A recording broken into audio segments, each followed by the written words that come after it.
Hi guys, happy Witchy Wednesday. Is it Witchy Wednesday? Let me see. I don't even know what my days are. It's Tuesday. Okay, wow. Wow, yeah, this is really messed up. So here we go. The emergence of the goddess again. It's pretty interesting. Alright, now, moreover at Apieres Plates, there are 13 stones with what appears as a figuration, humanes, later identified as the Pieres Plates style of feminine figures, which typifies, I'm burning up, almost all of the Morbihan entrance temples according to the study by a Maudet de Penouet in 1814. So in this highly significant art form, the cut marks are the open circles and the wavy lines of emerging energy fuse to form a symbol of the figure of the goddess. Instead of a basin, which is seen at the top of the sided pillar at the Hagar, so the water element of the goddess becomes a wide open U shape at the top of the goddess figurine. So that's where we get our modern day, with the U's and all that good stuff on our head. So the striations of water are replaced by a single line intersecting with the U and running down the center of the stone to create the body of the goddess. Although the figure is unmistakably human in form, she is headless and abstract. I like that. Now the U formation and the extended body line of the goddess forms a configuration seen in the upraised arms of adoration of the Minoan, Messenian, and Greek goddess and priestess figures, and in the letter Psi, so in the Greek alphabet. It is also reminiscent of the figure of the goddess as Venus being raised from the sea in her foam-born birth on several depictions, including those in Minoan art, and Lugvusi relief where Aphrodite is raised from the sea by two nymphs. Now,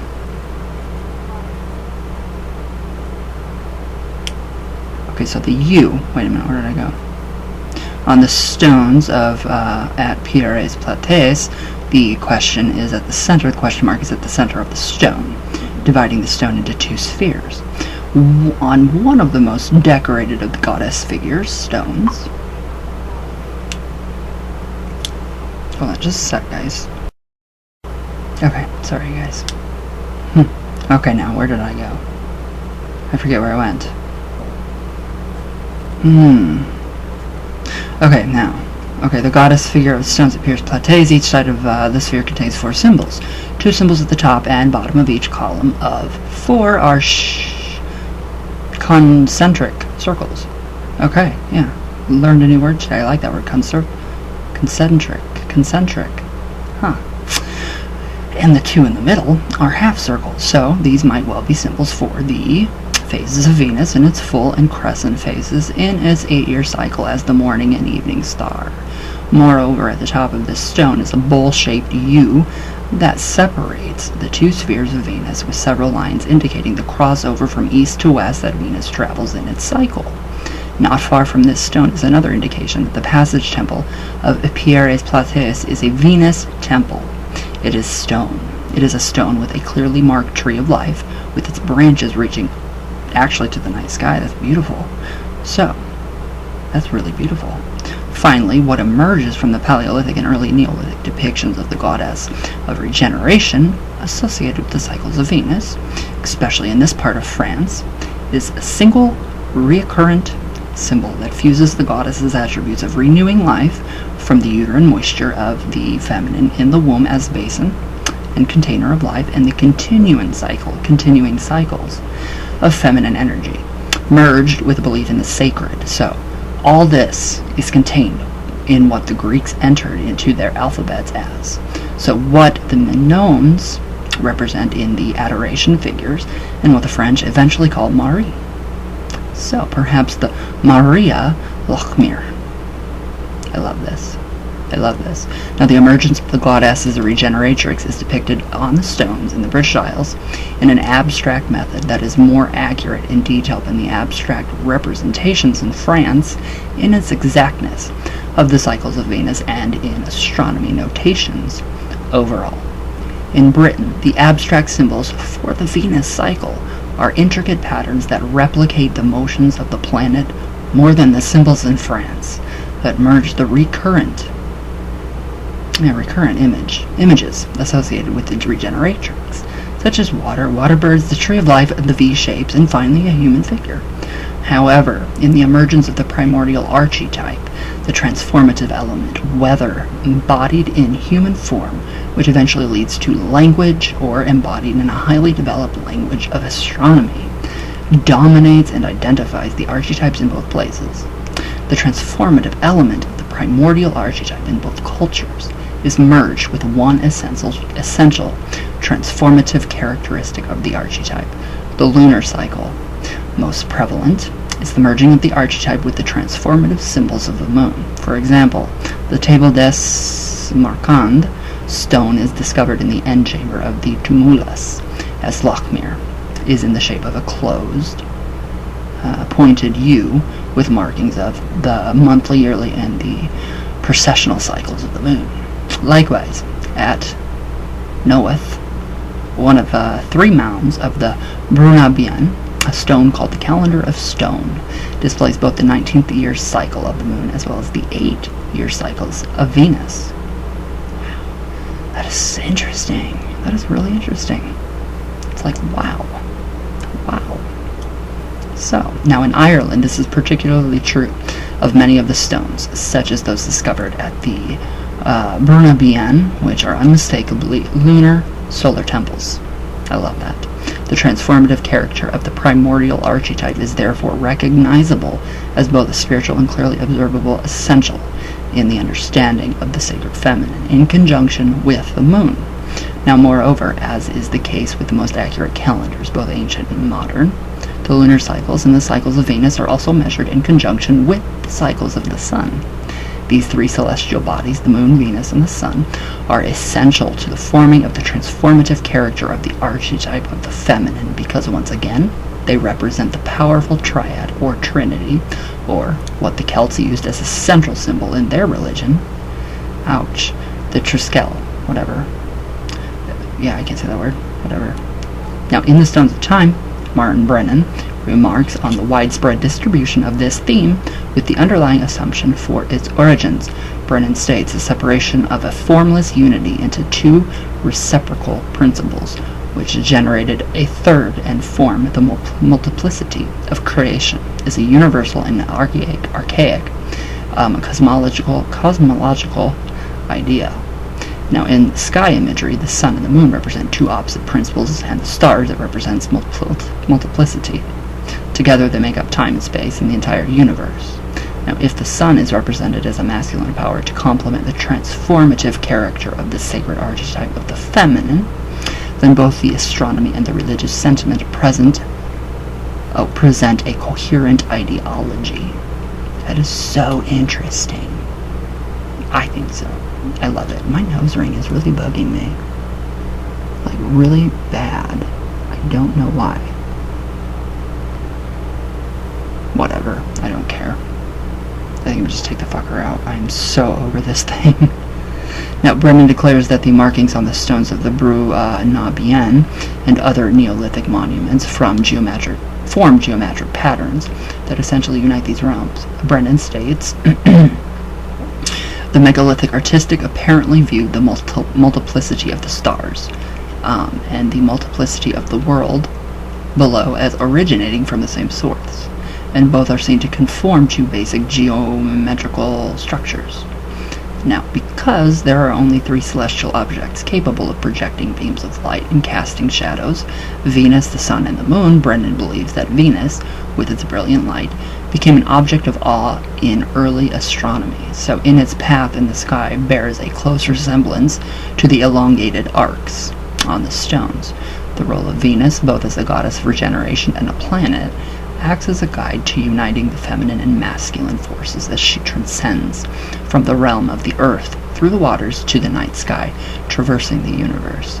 So no wonder the Greeks refer to her as Aphrodite Korania, a goddess of the astronomy born from the cosmic force of Uranus, who marries Mother Earth to create the universe. I love that. Both the pattern of Venus in the night sky and her brilliant light form a constant yet traveling celestial body that completes the cycle by uniting the feminine and the masculine in a coherent triad of the cosmos.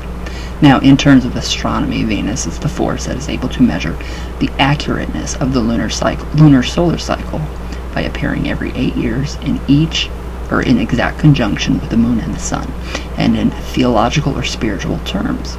Venus acts as the impetus to uniting the feminine and the masculine as a cosmic force. Venus may be seen as a kelson of creation that holds the universal triad together. Very interesting. I mean, wow. Now, okay, where did I go? Okay, so the passage temples of the Bru Na Bien represent the Triskel. I can't even say that word, I don't care. Which uses the unifying forces of Venus and its transformative properties, in much the same way as other Neolithic temples.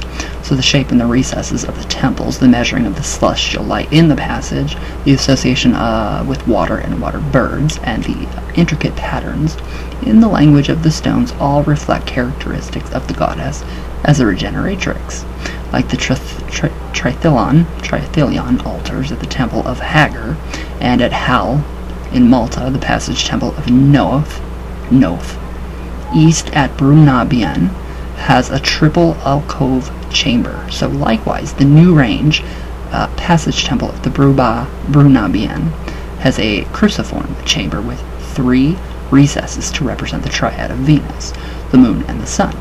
Brennan cites 3 roof boxes in prominent Neolithic temples that mark the cycle of Venus on the entrance of each passage temple. The first is a silstone at Gavrinus, making Venus in 8 quadrangles. The second is the intel at the entrance of Fornox, Ireland, using watermarks and quadrangles for the 8 years of this Venus cycle. And the third is the roof box at Newgrange. So, Brennan believes that inherent in the structure of the quadrangle are the concepts of the center and the unification of reconciliation of opposites, because it is basically comprised of 2 triangles, like the goddess herself as a transformer of the feminine and masculine. Her symbol is one of the uniting opposites and is placed as such at the entrance of the temples. I really like that. I really like that entire... I just love it. It's really amazing. It's very... I love it. I just do. It's incredible. What is my hair doing today? Oh my god.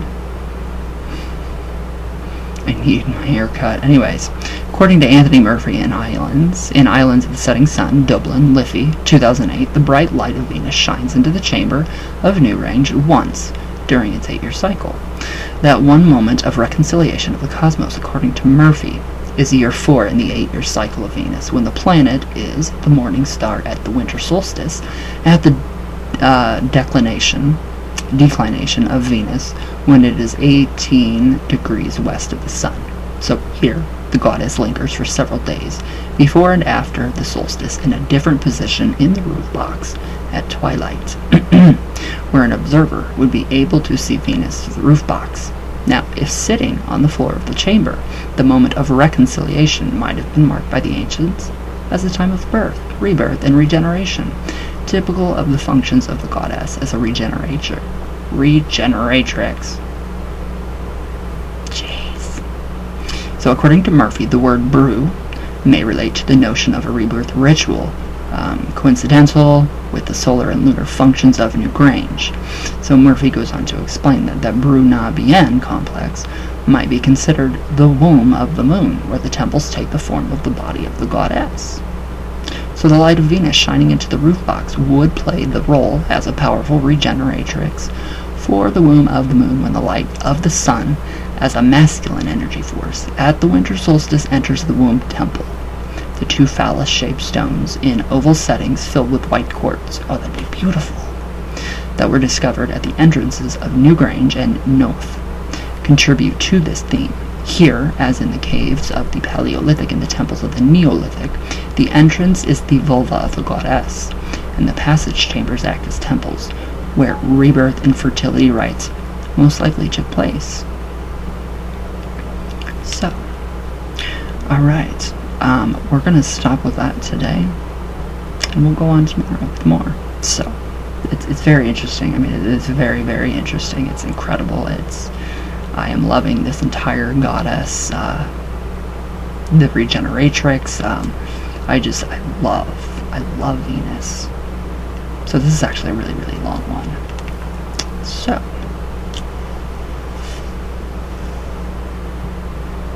alright guys. Are you guys surviving this quarantine shit? I think it's a little much. It's a little too much for me. I'm feeling very claustrophobic. It just feels very weird, very claustrophobic. I don't like it. It's scary. But ours doesn't start until when? Tonight, so we have a while. So, I was gonna do some coffee talk, but I'm not sure. Maybe a little bit of coffee talk.